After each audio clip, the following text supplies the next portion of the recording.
हमारे मरहूम भाई मुबारक अहमद का निकाह पढ़वाया. I mean, he said that, as we all know already now, that she was married with Mubarak Ahmad. इस निकाह के पढ़वाने का मोजिब गालबन बाज ख्वाबें थी जिनको जाहिर शक्ल में पूरा करने के लिए, we have already discussed that the reason for the marriage was the dreams, and they wanted to fulfill those dreams literally, and this is how they wanted to save the death of Mubarak Ahmad. But obviously he died. मुबारक अहमद मरहूम अल्लाह ताला से जा मिला. मुबारक Ahmad died.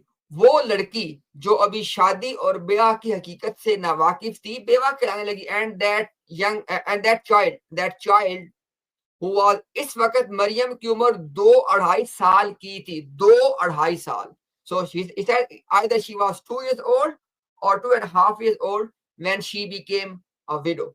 Okay. Now in the same article, which starts from page number 348, I mentioned my 3 point. My last point now is, is there a common Ahmadi who has a 2-year-old daughter?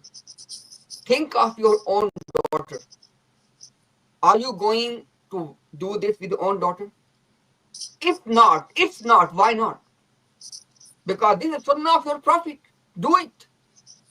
And if your conscience is saying, no, I can't do that, it means that this thing is evil. Because Allah says in the Quran, فَأَلْهَمَهَا فُجُورَهَا وَتَقْوَاهَا, that I have inspired every soul. Inherently we knew what is good and what is evil. And that internal, built-in moral compass is telling every common Ahmadi that this is evil. Absolutely. You can't do this to a child. You can't ruin the life of a 2.5-year-old Maryam. You can't do that.